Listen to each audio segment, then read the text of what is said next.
Yeah. So welcome everybody to another lovely session with the Ontario College of Homeopathic Medicine. We have with us Harula and Beth. They've been here before. And we have attendees from all over the world. Edel, some of the regulars are here. Jan, Kanchana, most of them are regulars. So it's like a nice feeling when you know everybody in the audience, virtual audience, if you can say that. This evening, they're going to be talking about the women's acutes. It's a huge subject, but you got to start somewhere. So they're going to start with the hormonal changes that happen. Yeah, and almost every woman goes through these. It's not a very good time for them, but fortunately we have homeopathy. Homeopathy can help in these conditions where allopathy or other systems of medicines don't have anything to offer. So with the this, and they're going to be talking about a few other subjects, which will carry on to a few more webinars, which will follow the acutes. So with this, I'd like to hand over the stage to Harula and Beth. Welcome back, Beth and Harula. Thank you, Thank you, Kartik. Kanchi.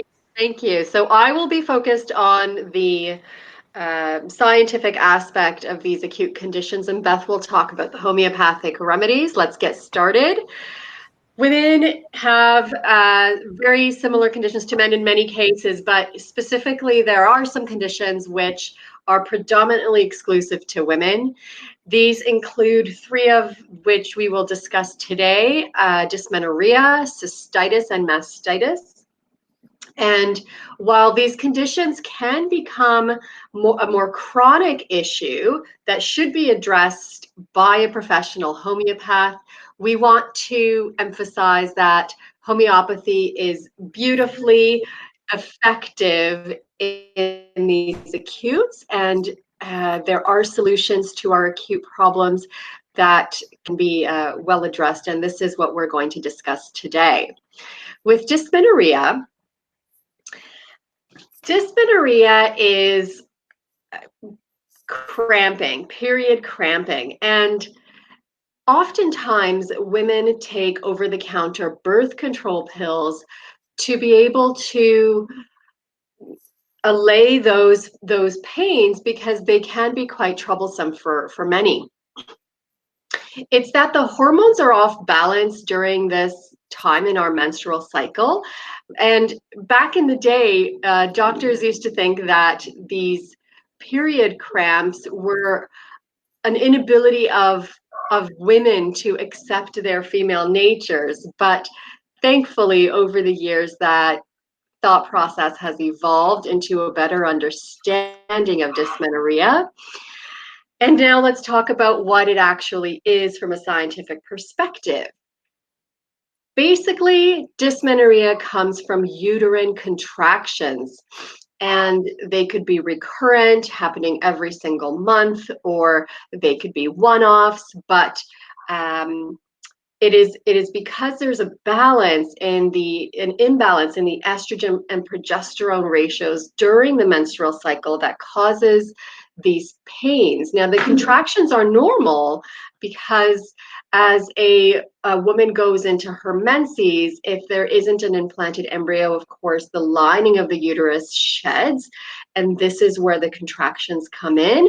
They are propagated by a hormone-like substance called prostaglandin. And these contractions can be quite severe, especially at the onset of a menses, because the function of the uterus is to release that lining if there isn't an implantation and start the blood flow. Now, these cramps can begin before the blood flow begins and last 2 or 3 or more days, depending on the severity of contractions of the uterus. And these types of pains and contractions are more common in women who have not given birth, but they can also um, over time and as women develop and evolve and have a child, they can actually lessen. So there's that, but it doesn't always happen that way. With contractions of the uterus and these period cramps come many other symptoms that women experience, including nausea, fatigue, headaches, dizziness, diarrhea, stomach upset, vomiting, and all of these symptoms can be uh, quite troublesome for many. Some women feel very little and it can be just a simple annoyance, while others have very severe symptoms for which they often find themselves in bed and unable to function normally.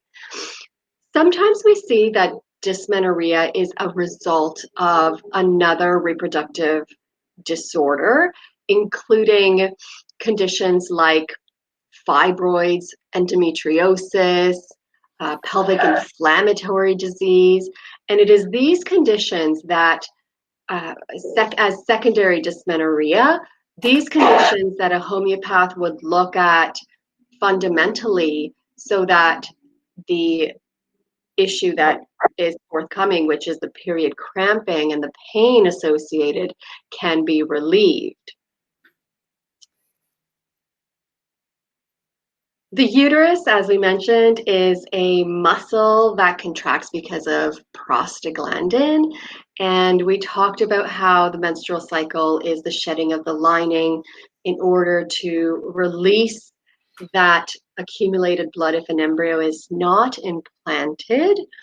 And the period pains come on because of this vigorous contraction, and uh, the blood flow to the uterus, once this contraction occurs, might be impeded by uh, the pressing of some blood vessels, and it is this that causes the pain. So it's a brief cutting off supply of oxygen and blood supply to the uterus that causes this this pain that women feel. Now, please keep in mind that homeopathic remedies can work brilliantly to offset the symptoms and to reduce the symptoms of dysmenorrhea. However, if the symptoms are prolonged and they are much more severe than a woman usually experiences, professional help should be sought. Now, let's talk about a first remedy, and let's talk about some remedies to help with dysmenorrhea. And let's kick it off with Simisafuga. Hi, everybody. Thanks, Harula. And thank you again to Kartik for hosting us. I want to talk about remedies now for this to address the symptoms of this condition. Many of these you'll find are polycrest remedies with which you have some familiarity. And it's always interesting to see how the keynote symptoms of the remedies come through in condition after condition after condition. Other of the remedies that we'll be discussing are remedies that you probably don't make much use of for conditions other than these sorts of women acutes. They're very specific remedies. So Simisafuga is one of the first remedies I want to speak with you about. It's also known as Actea racemosa, which is important for when you are ordering this remedy because some pharmacies use one term and other pharmacies use another term. Simisafuga is perhaps the most significant and important remedy to consider really first off for severe dysmenorrhea. It's perhaps the remedy that I use most often for this condition. The keynote of Simisafuga is that there are these shooting or radiating pains that dart around the body. So women may report darting pains that go from side to side, so across the pelvis, from hip to hip, pains that radiate down the thighs, either from the back or through the anterior surface of the thighs. There's pains that also shoot from the ovaries upward. So it's this darting and shooting nature of the pains that should alert you to the selection of submissive fuga. Menses with women who need this remedy are almost always irregular. They have a great intolerance to pain. And unlike some other remedies we'll talk about, such as lachesis, the greater the flow, the worse the pain. So there is a direct correlation there.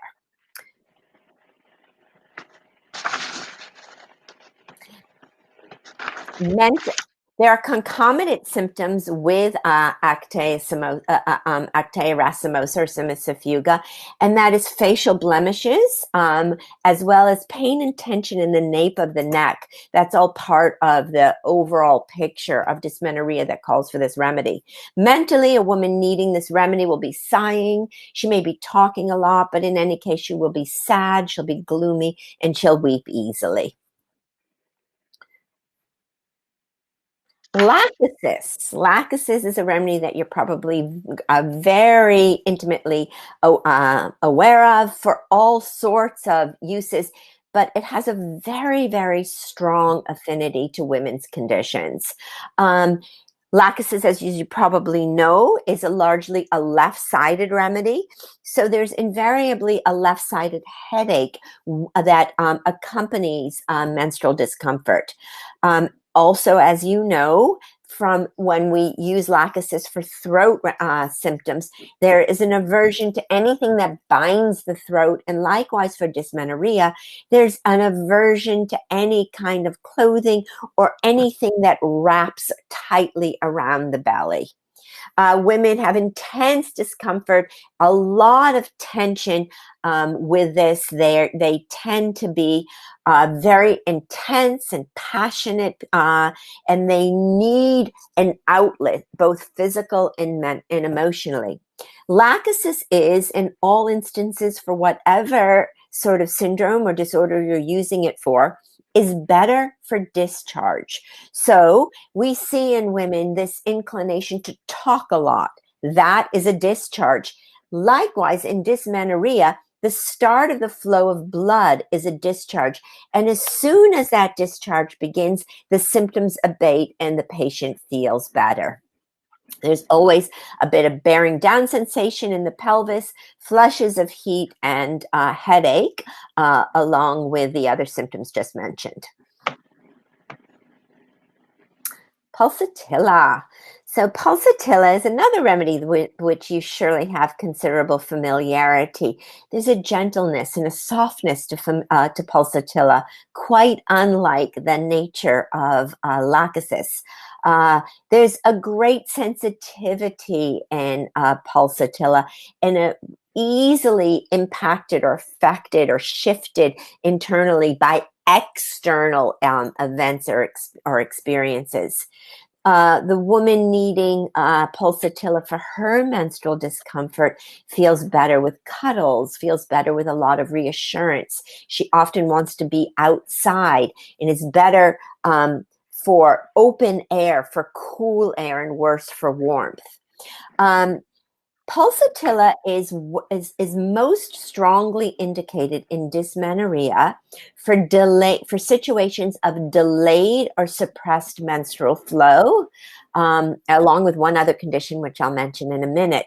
So a delayed menstrual flow would be one that is just late, and a suppressed menstrual flow largely refers to women who have been using something like the birth control pill or a hormonal coil that have stopped or impacted or controlled the natural cycle of menstruation. And when they stop using those interventions, they can have very severe menstrual discomfort or dysmenorrhea. And in those instances, pulsatilla is a really good choice. The other instance in which pulsatilla is an excellent choice for dysmenorrhea is for young women who are just starting their menstrual cycles. We're seeing at that time a lot of hormonal change and shift and change. And so young girls who just started their period and are having a lot of discomfort are often respond very well to the use of pulsatilla. Belladonna. So we know well that belladonna is a great acute remedy for any condition that is intense, that comes on very, very quickly, has a lot of severity to it, a lot of heat to it. So with belladonna, the woman would be experiencing a lot of sensation of heaviness in the abdomen, and the bearing down pains. Now, those bearing down pains we see in a lot of remedy pictures. So that's a little bit hard to distinguish, except for when we come to sepia, and we'll speak about that then. The menstrual flow in belladonna is typically very profuse, usually bright red, but it can also be almost black with with big, large clots. Most significantly with belladonna, the pain and the cramping is worse from any sort of jarring or touch. So a woman who finds being bumped into, going down the stairs is an interesting one, because every time that footstep lands on the going down the stairs, that jars the system and increases the pain and discomfort for the woman suffering with dysmenorrhea. So they're better for sitting, worse for walking, worse for going downstairs, worse for any kind of jarring. Typically, the woman who needs this remedy may feel restless and flushed, have a lot of pulsing or pounding sensations, and their eyes are often dilated and very sensitive to light. Chamomilla.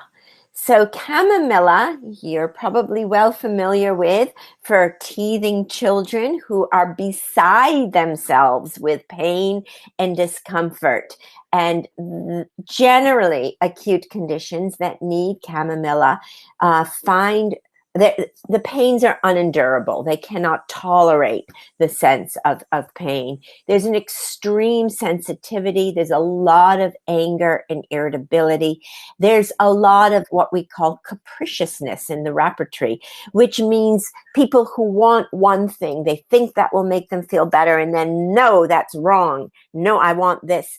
You see that readily in children who are teething, but women who are suffering with dysmenorrhea and need chamomilla are very similarly hard to please, very difficult, sort of ugly, cross, difficult behavior. There's a very heavy menstrual flow. The blood may look dark or clotted. And there is a general aggravation for all things chamomilla during the night. They are improved, however, with motion. So vigorous walking, moving around improves the situation and makes them feel better. Bovista. So Bovista is the puffball, which is a fungus. And as you can see from the picture, it has this big, puffy, edematous look to it. And we would expect a woman needing Bovista for dysmenorrhea to have a lot of puffiness and edema. They will complain of that feeling of being so full, of being distended, of being swollen in around the abdominal area, around the ovaries. But they may also have puffiness and edema elsewhere in the body at the same time. They have a hemorrhagic tendency with many of their complaints. So you'd expect a very heavy, profuse flow. There's pains in the pelvic region with a soreness, almost to a soreness to the touch near the pubic bone. Generally, the menstrual flow increases at night and can even be entirely absent during the day. And Diarrhea occurring before or during the menstrual period is a strong indicator for this remedy. Many women actually have diarrhea before their menses or the first few days of menses, and I would strongly recommend that you look at Bovista if that symptom is present. Calophyllum. Calophyllum is a remedy that we know for use in labor that does not progress, but it's also a really excellent remedy for dysmenorrhea. Patient needing calophyllum feels weak and trembly. It's almost like they don't have the strength or the internal power to rise themselves up. And we see this in labor, and we also see this in dysmenorrhea. Unlike the Bovista that has the diarrhea just before menses, calophyllum has vomiting before the first days or during the first days of the menses. They can also have convulsions with menses. There's pain in the lumbar region. They're fretful, they're fearful, they're chilly, and they are often worse, again, for the suppressed menses, as we discussed with pulsatilla. Lilium tigrinum. So Lilium tigrinum is another great female remedy. There's a sensation of this bearing down in the pelvis as if everything would come out. We get that also in sepia. Both of these remedies have this enormous feeling that they're almost going to prolapse through their uterus during all sorts of conditions, but particularly during menses. In Lilium tigrinum, there's the tendency or the need to sit down and cross their legs. They're worse for standing and worse for walking. Interestingly, this remedy has this constant need to urinate and defecate during or at the beginning of menses. So we have remedies for diarrhea, we have remedies for vomiting, and remedies for heavy urination and more normal consistency of defecation at the beginning or before the menses. In this remedy, the menses tend to stop entirely when the patient lies down, and they pick up again when she starts moving. Mentally, there's a lot of premenstrual irritability, but we see that in a lot of remedies. It's a hard thing to use as a defining symptom. And sepia. We can't forget sepia for any female condition. It's one of the most important and useful remedies for any kind of female or hormonal complaint. So it's heavily used in menses, in pregnancy, menopause, puberty, postnatally, post use of the over-the-counter birth control pill. As you know, with sepia, there's an enormous amount of irritability. They feel indifferent to those around them. But there's a strong desire to be physically active, and they do want to be left alone. Sepia and chamomilla can appear a little bit the same, with the irritability, the difficulty, and the amelioration from movement. But the bearing down sensations in sepia are marked. And if there's a heavy tendency towards that sensation, I would always choose sepia over chamomilla. There's a lot of physical and emotional stasis or feeling of being stuck in sepia, and we see that emotionally and we see that physically. Sepia is strongly indicated for menses that are late or menses that have been suppressed, and it's a great female remedy. And the last thing I want to mention in dysmenorrhea is the use of mag-phos tissue salts. Mag-phos tissue salts are wonderful for just taking the edge off of off the pain. A lot of women use over-the-counter medications like Tylenol or naproxen or something for their menstrual discomfort. And Mac-Phos can function a little bit similarly without any of the taxation on the liver or the rest of the body. So taking a few Mac-Phos tissue salts, particularly the easily dissolvable one, putting them in a water bottle, shaking it up and telling the woman to just sip on that throughout the day can often take the edge off of the discomfort while you're seeking a deeper acting or more significant remedy to address the discomfort of dysmenorrhea.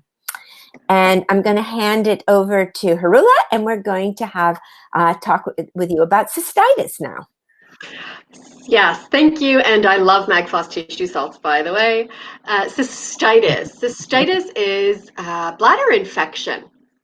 In women specifically, women are prone to cystitis because from a physiological perspective, our urethra is much, much shorter in women than in men. And this makes the entry of bacteria from surrounding tissues more likely. 1 in 6 women get cystitis. And if there is a bacterial infection in the urethra, this we call lower urinary tract infection. And if the bacteria goes through the urethra, into the bladder, up the ureters, and into the kidneys, this ureter and kidney connection with bacteria is called an upper urinary tract infection, for which medical treatment should be sought. A second opinion should be sought. This could be a dangerous situation that one can find themselves in. So we need to be careful. From an allopathic perspective, we understand that cystitis is bacteria, oftentimes E. coli, that gets into the urinary tract. But from a homeopathic perspective, we understand that it can simply be an acute disorder.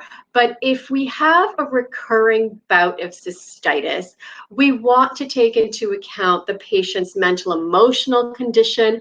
And at that point, we also would likely prescribe more chronically. Cystitis comes with many symptoms, particularly pain. There could be a painful or a stinging sensation before, during, or after urination. The frequency of urination can be increased markedly, even if there are 1 or 2 little drops that are dispelled upon urination. The bladder and the urethra could feel very heavy, almost as if there is going to be a prolapse. The color of the urine itself can be different. It can range from cloudy to white to bloody to mucousy.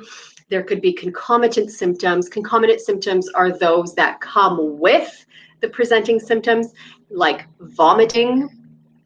There could be a lot of pain around surrounding tissues and into the lower back during a bout of cystitis, and a feeling of being unwell. Now, oftentimes people also spike a fever, and that's how we know that there is an infection happening. Now, in terms of risk factors, there are certainly risk factors that we can be aware of. And if we understand that this is a bacterial infection, then anything that might support that is a risk factor, including people who are generally more sexually active, those who use spermicidal coatings on condoms or prophylactic diaphragms, women who are postmenopausal. The lining of the tissues, the lining of the vaginal tissues and the urethra, they change as we get older, and because they become thinner, then bacterial growth is likely to occur. Also, catheterization during and after surgeries would make one more susceptible to such infections. The individuals who already have conditions like diabetes would certainly be more susceptible because of the increased blood glucose content. Also, those individuals who have conditions that prevent full bladder emptying, including pregnant women, those with kidney stones, may be more susceptible to such a condition, because if there is urine remaining in the bladder, there already exists bacteria in the bladder that may proliferate into a condition like cystitis. Also, let's keep in mind, in our younger populations and in our children often, and in women who use bath products and sanitary products that have perfumes, that may certainly cause an irritation and an increased likelihood of developing cystitis. There are natural things that we can do to ward off this condition or help with the symptoms that are presented, including the intake of cranberry juice and cranberry pills, voiding our bladder after any kind of sexual intercourse, using a supplement called D-mannose, as that certainly helps with bacterial infections during cystitis. And of course, we tend to forget that, as with any other infection, while this may be an annoyance, we always need to rest. This is how our body heals, and this is how we rejuvenate. So resting is of critical importance in any infection, including cystitis.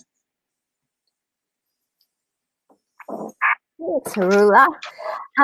So I just wanted to comment on what Harula just said about that need to rest, because I find it interesting that women tend to not take as good care of themselves as they take care of others at times. And part of that is, of course, the structure of their lives and their responsibilities. But there is this sort of sensation like, oh, well, it's a problem down there. We don't really need to pay too much attention to it.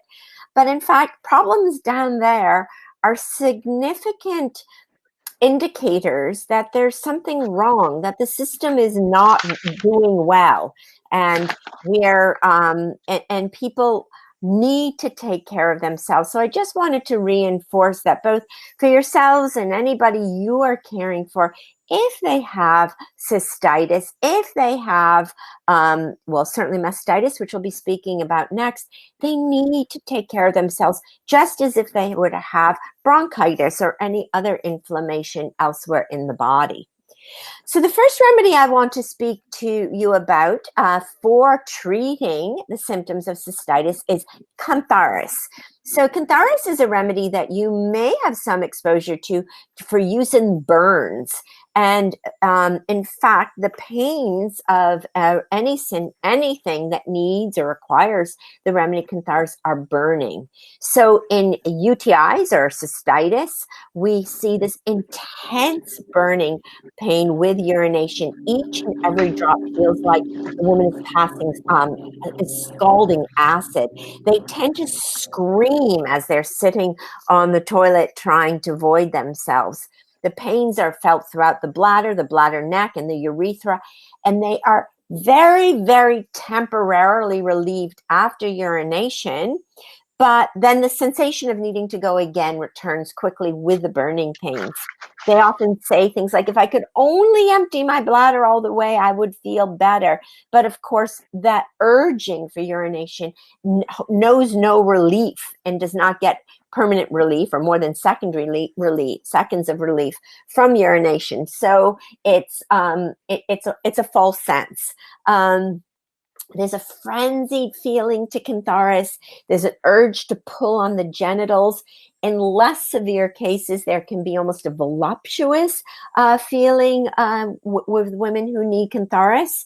And the urine in cantharis UTIs becomes bloody very, very quickly after the onset of the symptoms.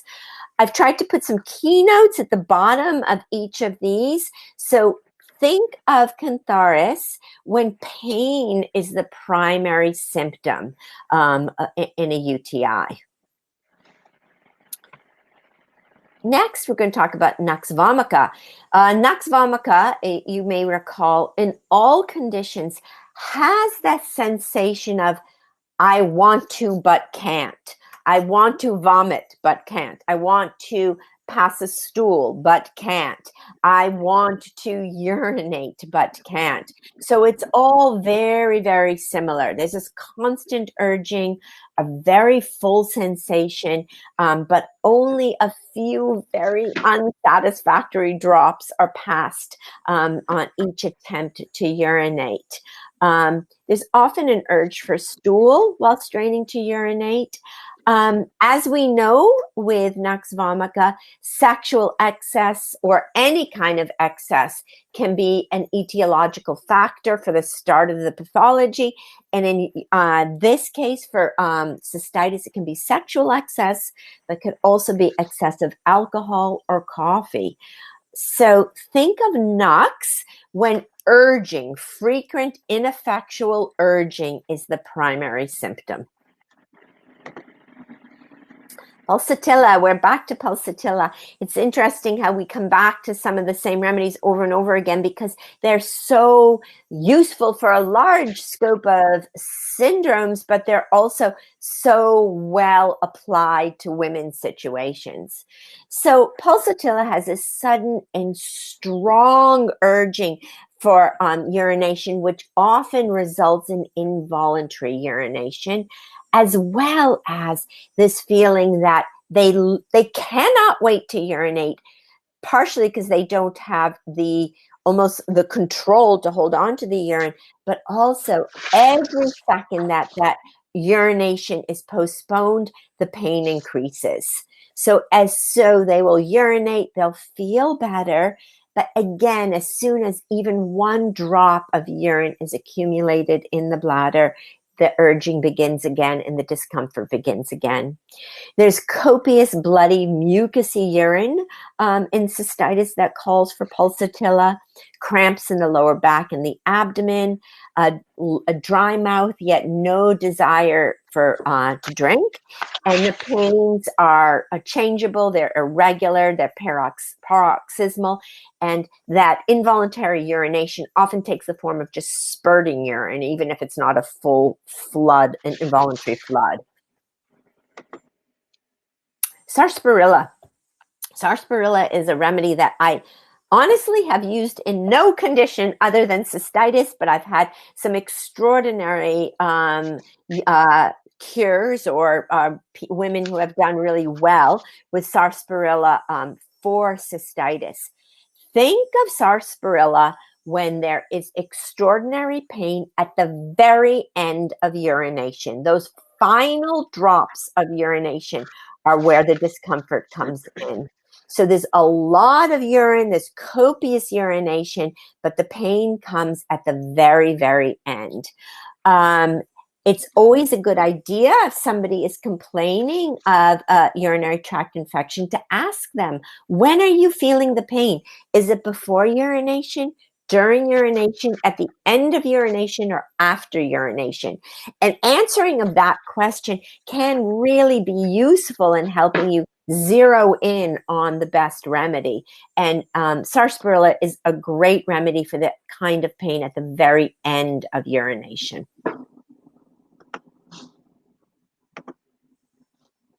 And we're back to sepia. So sepia has involuntary urination, but usually early in the sleep cycle. Sepia is a great remedy for chronic cystitis. As a rule, you should probably have chronic cystitis should be seen by a professional homeopath. Many of you are professional homeopaths, but I would not encourage people to treat chronic cystitis on their own.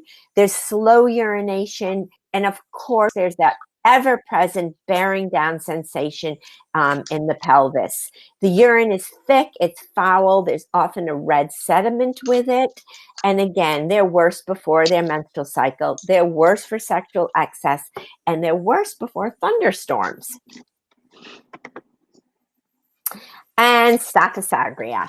So staphysagria is known as honeymoon cystitis.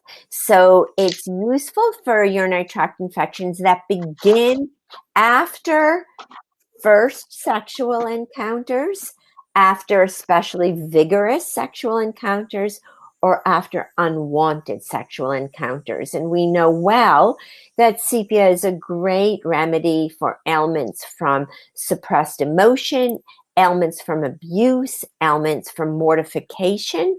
And so all of those instances are really significant for the use of Staphysagria. Staphysagria is also very useful for chronic cystitis and women who report that they get a urinary tract infection after every sexual encounter. There's a burning and tearing pains, but the pains, again, the burning, the tearing, all of that, even the involuntary urination, the feeling of acid in the urethra are not uncommon symptoms, but the etiology is very specific for Staphysagria. And I'm quickly just going to throw at you a bunch of other remedies. It was really hard to just choose a handful of remedies for cystitis. There are a lot of really useful remedies, many very small, unknown remedies that have a particular for cystitis and cystitis alone, so far as I understand them. But some of these are really hard to get a hold of, so I didn't really want to spend too much time on them. But I do want to point out that Apis, Causticum mercurius, and Berberis vulgaris are all really useful remedies for cystitis. And you have your notes here. I'm not going to read these to you. Keep your notes, refer to them. You'll never remember everything. But again, just use these as guidelines for finding remedies to sort of alleviate discomfort in this very common condition. And I'm going to hand this back to Harula, who's going to talk to you a little bit about mastitis. Mastitis, thank you, is the painful swelling of the breast tissue that is most commonly found in women who are nursing. It's a fairly common condition that develops for two reasons. Number one, it's typically that the flow of milk through the milk ducts is somehow obstructed.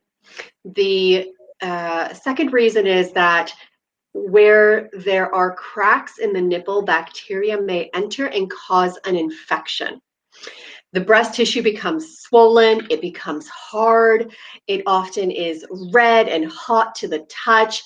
Sometimes it's so painful that a woman has difficulty wearing clothing on top of her breasts. And this is a condition that is extremely a challenge, especially when one is nursing, because the women have different priorities and wish to continue to nurse their child, and it's just so painful. The obstruction of ducts, let's talk about that. There are plugged milk ducts due to several reasons. One could be an improper latch. Babies often have what's called a tongue tie, and they're not latching properly.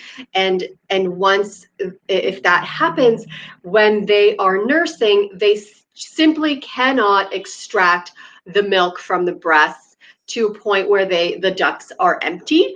And this leftover milk in the ducts causes the duct to be blocked. This could also happen if the baby is interrupted during feeding, or if they fall asleep and they're not also extracting all the milk from the breast. This could happen in women who wear restrictive clothing, including bras that have underwire. The flow of lymph and fluid through the breast is impeded and can get backed up. And finally, in nursing women, once again, if there are long periods of time between the baby nursing, this could result in blocked milk ducts. We talked about the infection versus the, so the infection is from an injury or from bacteria entering cracks in the nipple during nursing. But inflammation can lead to systemic conditions which need to be looked at. There could be injury to the breast that can cause inflammation and mastitis, for which we have many wonderful homeopathic remedies. And why don't we talk about some natural ways of curbing mastitis and helping with the symptoms of mastitis? And one of the first things that we think of with any infection, as Beth had mentioned previously, is rest. Rest is of critical importance, especially for mothers who are nursing and who are exhausted and who have mastitis. They need to be able to gain that strength to continue nursing and to fight the infection. Nursing needs to happen on demand. One way to encourage this is through skin-to-skin contact between mother and baby. This allows for the baby to nurse as they wish, so that the breast can be emptied of the milk that is so healthy for the little one. What else can help? Warm compresses on the breast will often help to keep that flow moving. Massaging the breast, although it can be very painful, is actually quite beneficial while the baby is nursing, because it will help the trajectory of the milk enter the child, and it will help drain the breast of the leftover milk that is causing this problem. Women need to drink a lot of water, because water clears our system, as we know, and it helps push the infection, and it helps push the milk through the blocked ducts. Another couple of interesting applications are poultices. Both cabbage and potato poultices act to relieve pain. They act to lessen the inflammation, and they act to stimulate the flow of milk so that it's not backed up. And now back to Beth for some homeopathic remedies that are useful during this infection. Thank you.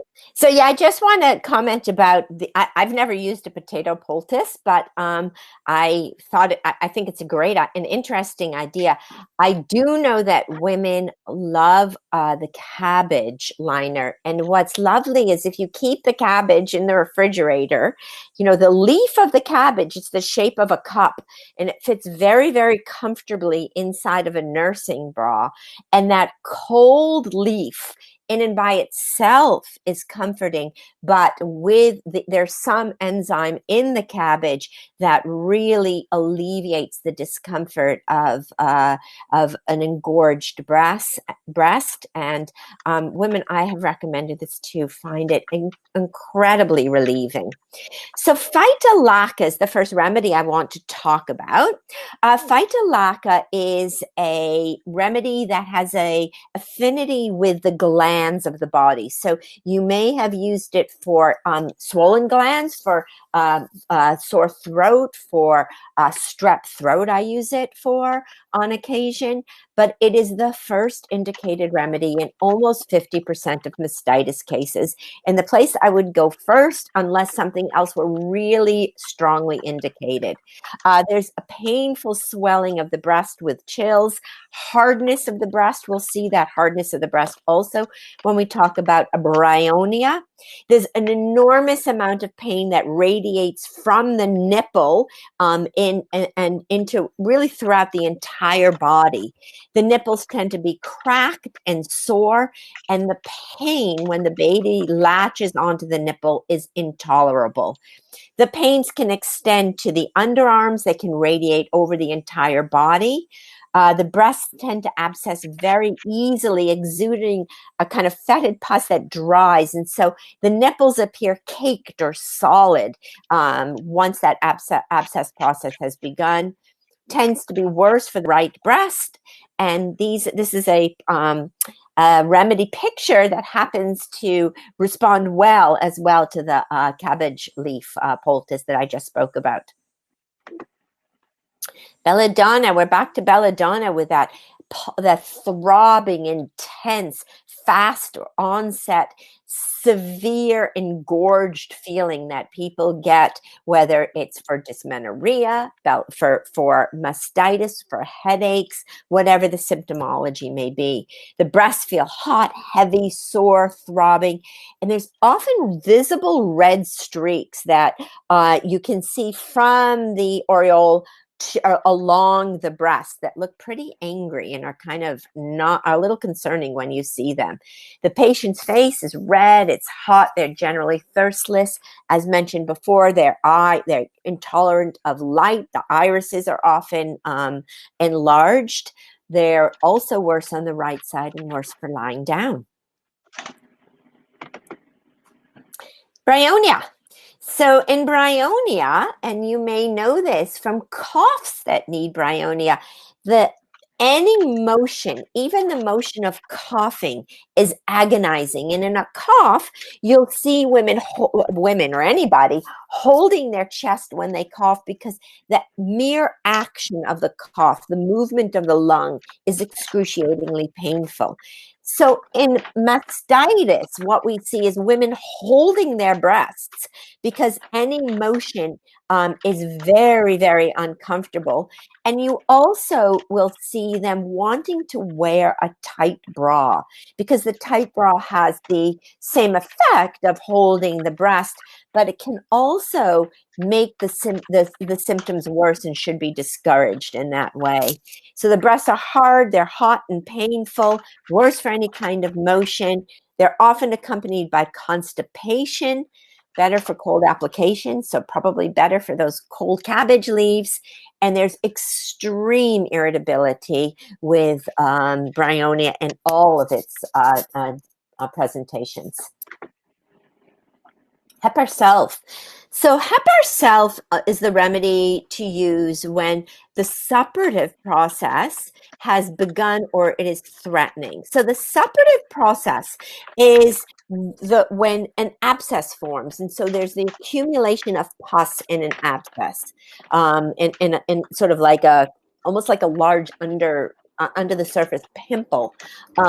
So when suppuration is inevitable, and you already see the suppurative sacs forming, if you give Hepar Self at a low potency, you can encourage the discharge in the suppurative process.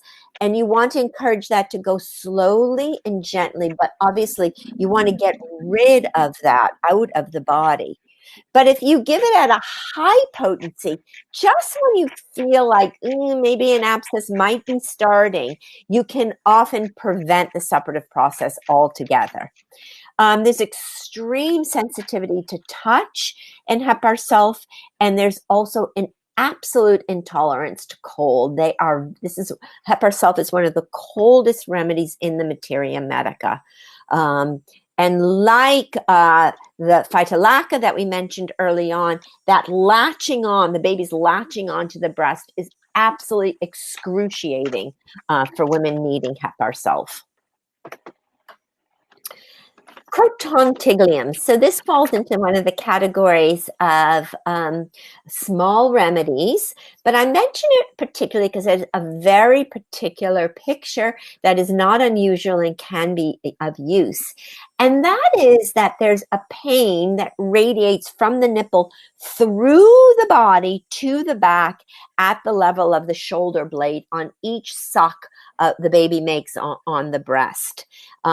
Like many of the other remedies, there's the breasts are hard, they're inflamed, they're swollen, the nipples can crack, but the extension of the pain through the body to the back is a very useful way of characterizing this remedy and selecting it, and it will be effective in cases that call for it. And silica. I mentioned silica because it's a very useful remedy for chronic mastitis, for mastitis that is very slow. Generally, silica is a slow remedy, and we see it resolving things slowly, but we also see the onset of the symptoms as a slow process. So, if the abscess is slow to form, it's long, it continues, suppuration has occurred, but the abscess itself hasn't healed, silica would be a remedy to go to. And as with all silica disorders, the patient is chilly, weak, and craves heat.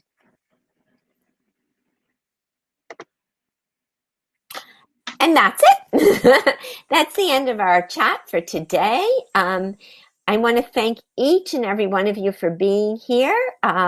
I think you'll find that both for yourselves, for your loved ones, if you are treating other people, that successfully treating women's acutes is both extremely rewarding, but it's also extremely useful for introducing people to homeopathy, because these are disorders that really allopathy has very few easy or successful answers for.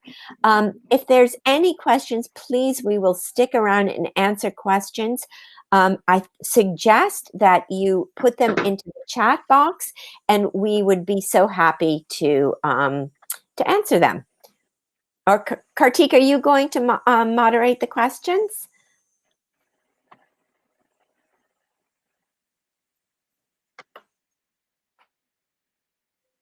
I think Kartik is coming on. I see the slow moving ball.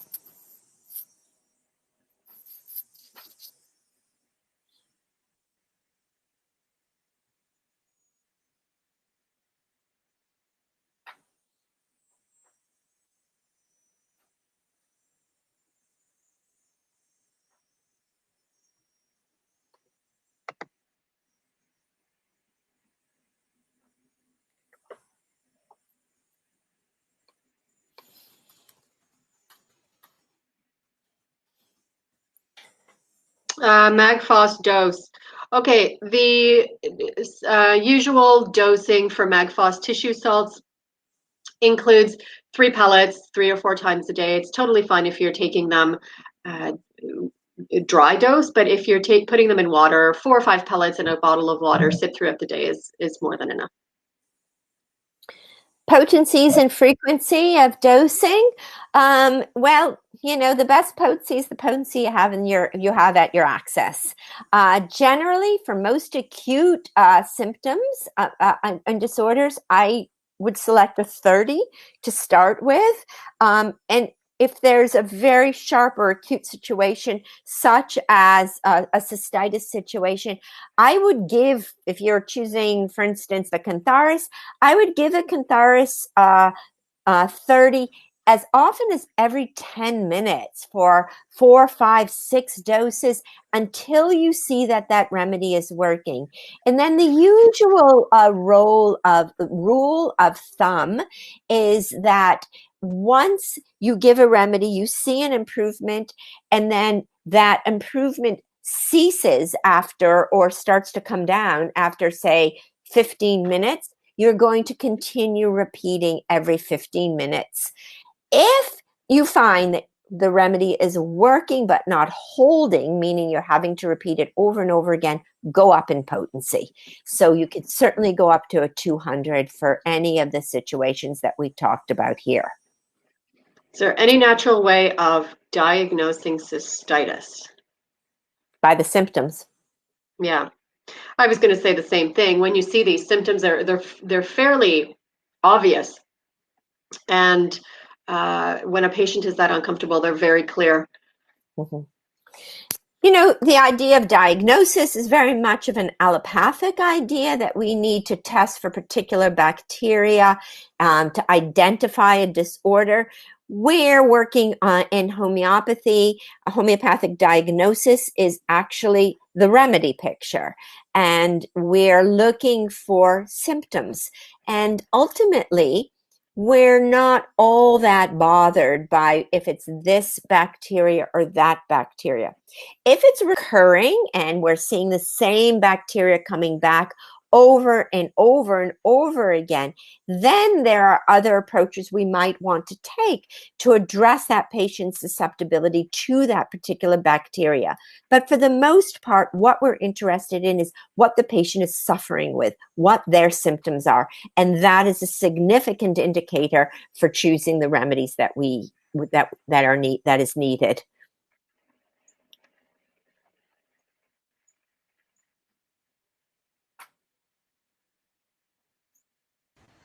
Thank you all for your kind comments. We're really glad you enjoyed it. Are you able to hear me? Yes. Absolutely. Oh, okay, okay. I think I've got a bad internet connection now. So I'm just going to cut the video. Uh, so I hope everybody enjoyed it. I enjoyed it. It was a very detailed selection of remedies. Of course, we couldn't spend more time on the remedies, but I think that calls for another webinar then. Much more detailed about particular kind of. Oh, there's another one that's just come up. Should we look Yeah. at single remedy for or a combination? Yeah, okay. I mean, in classical homeopathy, we always go for a single remedy. And the reason we always go for a single remedy is that it can be more effective. We can safely go up in potency without giving additional remedies to the patient. When you give a combination remedy, if you say give 4 remedies in a combination, one of those remedies is working and the other 3 are probably not working. And while the body does a relatively good job of not using or getting rid of the excess, when you start repeating a remedy or when you start going up in potency, you need to know what remedy is working.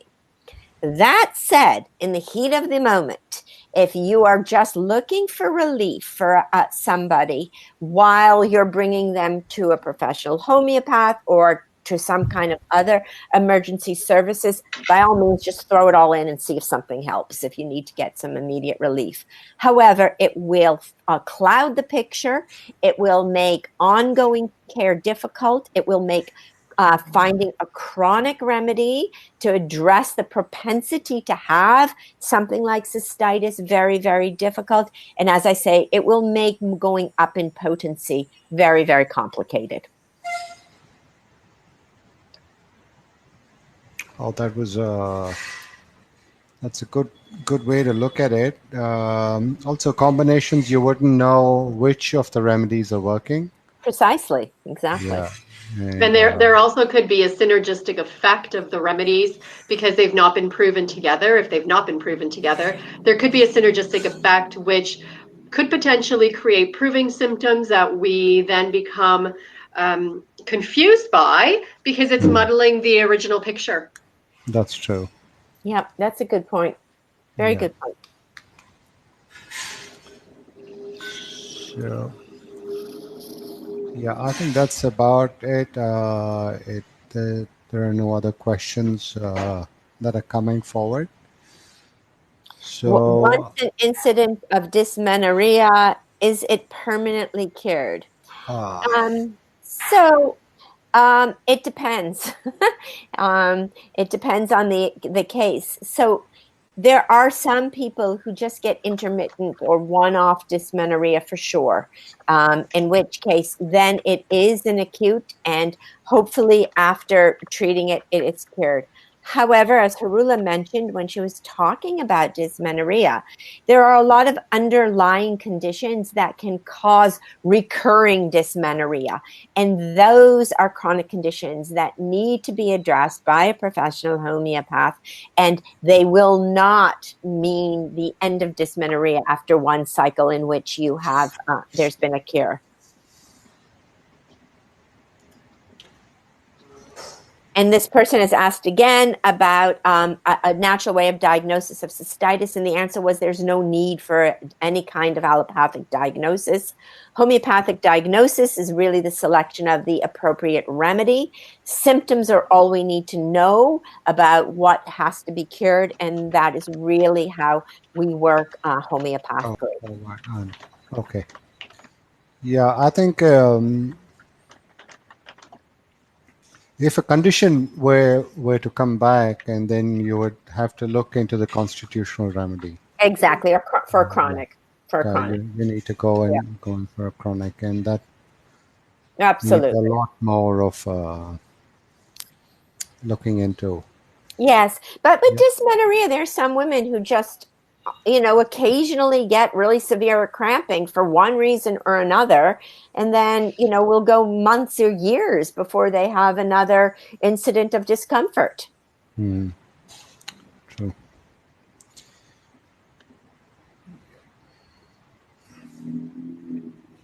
Does anybody else have anything to ask, Dr. Harula or Beth?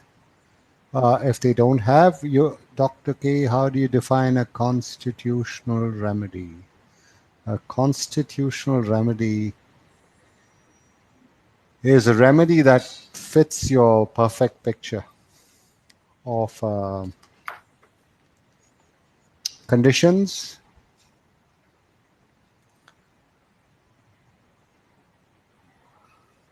So it's you need to take an overall assessment, physical, mental, before you arrive at a constitutional remedy.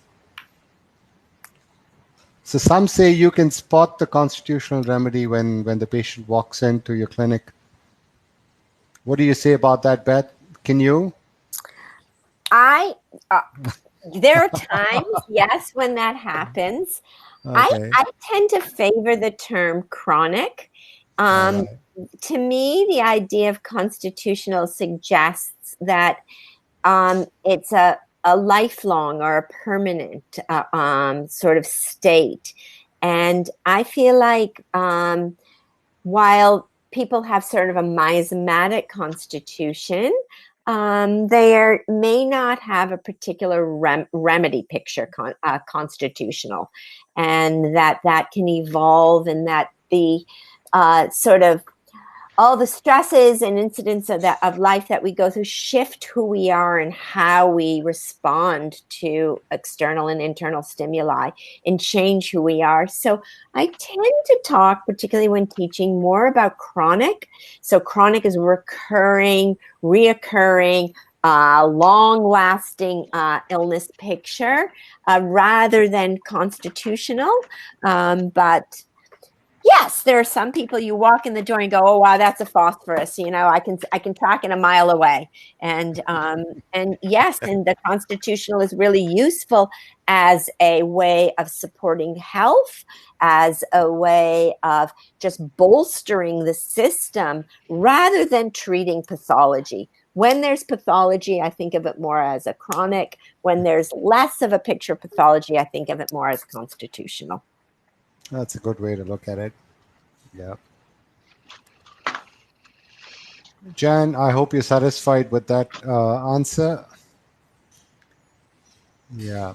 So Jan is a regular. She's been on, I think, more than five of the webinars, and it's nice when you have a lot of interaction. All right. So what do we do next, Beth and Harula? What do we do We'll next? talk about it. I think that we can We'll extend this talk series about of women's conditions. I think that there's so much more to be discussed here, and maybe we pick a Right. few more issues that we can extend. I was Right. actually thinking. I mean, I don't know. I can pop it out and see if there's a response. I was thinking while we were talking that it'd be really good to do a webinar on menopause and Right. symptoms of a menopause. If we think there'd be a lot of interest in that. Or other hormonal shifts. There may be, we could do one on menarche and one on menopause, on the huge hormonal changes women undergo in their youth and in their older years, and the symptoms that come up with that might be an interesting webinar to put together. So I think that is what we'll look forward to next month. Okay. Yeah. Will do. What about uterine fibroids and ovarian cysts? Sure. Oh, we'll take that up. Yes. We can go on and on. We can go on and on. Yes, we can. We have complicated anatomies, us women, and there's a lot that can go wrong, right? That's true. That's true. Yeah. So anyway, that's nice. So we have a subject for our next webinar. So Sure. with this, and we have a lot of work to do on that as well. But we look forward to having you both back next month. Sure. We enjoy the way you. Thank you. Thank you so much, Harula. Thank you, Beth. Thank you for having us, and we'll talk to you soon. soon. Okay. Yeah, we'll Thanks. do that. Okay. Okay. I'll Also, we hang thank all the participants who've come in and shared the word around. Yep. And we'll see you next Wednesday on the next webinar. All right Cool. Okay. then. Yeah. Okay. Bye Bye bye. bye. Bye.